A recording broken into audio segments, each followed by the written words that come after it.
Hey Phantoms, it's me again, and I got another tier list. Um, yeah. There's other videos that I want to make, but I'm just going to put this out in the meantime. Kendrick albums ranked. Um, yeah. I'll probably say that Kendrick has like a top five, maybe top 10 discography. Like, he doesn't have a single bad album yet. Yeah, like even Untitled Unmastered, and that's an album full of B-sides, and they're all still good. Like every song on there is like good. I wouldn't say I love every song on there, but you know what I mean. Fuck it, I'm spoiling the list. I'm spoiling the list, bro, already. But yeah, let's just get straight into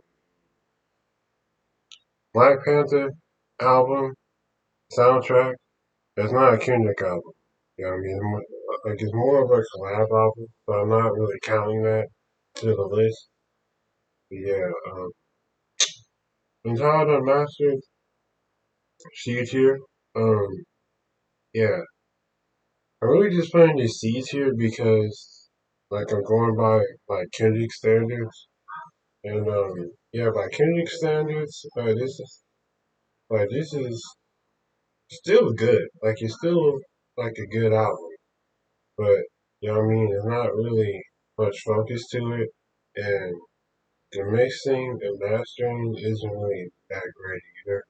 But I mean, it's an album full of B sides, and that was kind of the point. Kind of like just get like destroying their songs, right? Destroying their songs that didn't make it on the that didn't make it on To Pimp a Butterfly, because that's like the era and time frame that he was like making, right? He was like making these songs. So yeah, it makes sense. So yeah, that is definitely Kennedy's weakest album, but not bad at all. Not bad at all, especially with the fact that it's B sides. So yeah, Section 80. Um, Probably Kendrick's weakest, like in terms of like his albums, like his actual albums. You know what I mean? Probably Kendrick's weakest album, but it's still really good. And don't get me wrong, it's still really, really, really fucking good. But yeah, Section 80 is his weakest stuff. But I mean, he got songs like Rigor Mortis, which like yeah, that's top 10 Kendrick songs. Uh, Spiteful Chin, I really like that song too. Really like that song. Especially with like the message of it. Like too many niggas, not enough hoes, and some of you niggas acting like hoes. Or yo, that's my shit. That's my shit. What else? What else is it? Keisha song. That's a great track. ADHD classic track. What else? Um, what else is it? I know there's other tracks. Oh yeah, High Power. Yeah, crazy track. Another crazy track. Um, yeah, there's a lot of good tracks in here. There's a lot of good tracks in here. You know what I mean? It's a great album. Yeah, honestly, it's a great album. It's just, well, I like the other one better. Damn, for some reason, people don't really like this album, or like not that they don't like it. I do see some people like trashing them, but not a lot. A lot of people like just saying that this is this, and I disagree completely. I think this album is great. I definitely would rather listen to this than Session 80. You know what I mean? I think this album, I think what he did with this album is interesting. You know what I mean? He went for like a mainstream, more appealing sound, but he still like did Kendrick. You know what I mean? He still made it interesting. He still made it conceptual. You know what I mean? He still made it dope. And you have songs like DNA, which is go hard as fuck. You have songs like Fear, where he's giving you like that dope storytelling. You know, you have Pride. You know what I mean? You have Pride. You have Humble, which is like a popular song. It makes sense. You know what I mean? It's probably the most mainstream song Kendrick has ever made. Um, got Duckworth, great storytelling track. You got Feel, which yeah, that track is super related. You got Loyalty, which is pretty good. It's pretty good. Plus, love, you know what I mean? Like plenty of mainstream appealing tracks on, which is still really, really good. Y'all, you know what I mean? Like there's a lot. And on Triple X, so that track goes hard as hell too. But yeah, like really good tracks on here.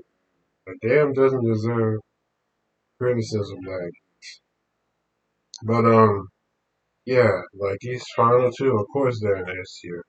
Good Kid, Mad City, To Pimp a Butterfly. I don't even need to explain those. To Pimp a Butterfly is like in my top two, like my top two albums there. Um, yeah, bro. Like that's to me, To Pimp a Butterfly is Kendrick's like magnum opus album. You know what I mean? That's an album that I don't know if he could top it. But Good Kid, Mad City, like it's right behind it. Like Good Kid, Mad City, like it's close. Like both of these albums are tens. You know what I mean? But I'll probably put like yeah, both of these albums are like tens or above.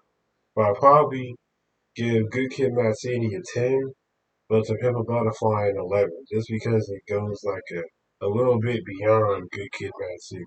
You know what I mean? But you got like a lot of classic joints on both of these albums. You know, Good Kid, Mad City, you got Bitch Don't Kill My Vibe, you got Backseat Freestyle, Art of Storytelling, Mad City, which that track is huge, huge track. Good Kid, that song is super underrated. That song is hard as hell. Especially when that beat comes in and Kendrick starts spitting, bro. Fire. Uh, Sing About Me, Die, Sing About Me slash Dying of Thirst. That's a classic track, bro. The storytelling on there is ridiculous. Like, like it's 12 minutes. And it doesn't feel like 12 minutes either. You know what I mean? Like, it just, like the track is amazing. Track is fucking amazing. What else is there? Compton, the last track, that one's underrated too. That track goes so hard. Real, another good track. Um, Swimming pools, yeah, swimming pools, another really good track. Um, you know, I'm trying to remember all this shit, bro. Fuck this. Uh, if I'm trying to remember all this shit, I'm gonna just pull up the fucking track list real quick.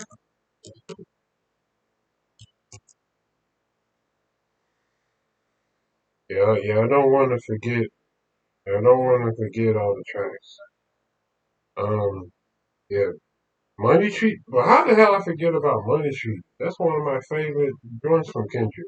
Poetic Justice, another good song. The fact that it has Drake on it too, and it still fits. It still fits into the album. Recipe, like that's a bonus track, but it's one of my favorites also. Yeah, this album is like fucking stacked, dude. This album is stacked like a motherfucker. But yeah, yeah, bro, this album is freaking stacked. And to Pimp a Butterfly, bro, the joints from here, and it's like, no, I can't remember. I can't remember. Yeah, bro, when it starts off with Wesley steering, like, yeah, that's definitely like top five album opening tracks I've ever.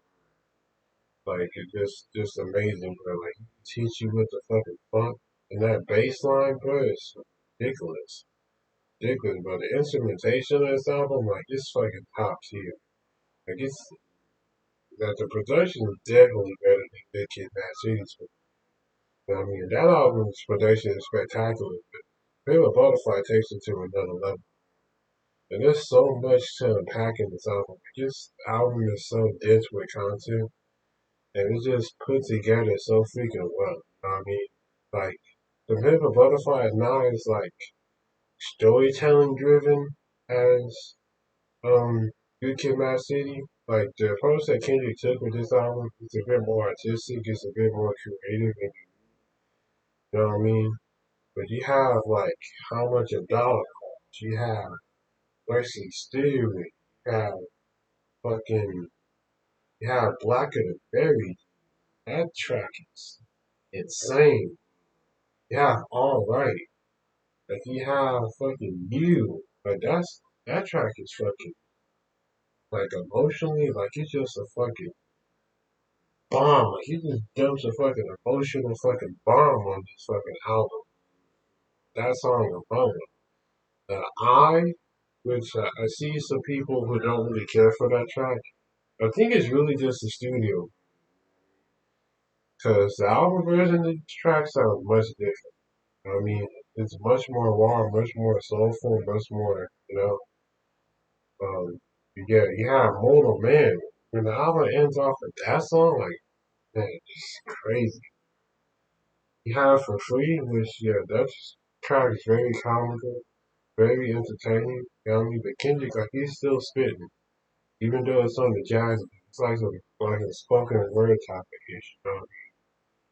But he still gives you that crazy, like, Kendrick flow, crazy cadence and all that shit.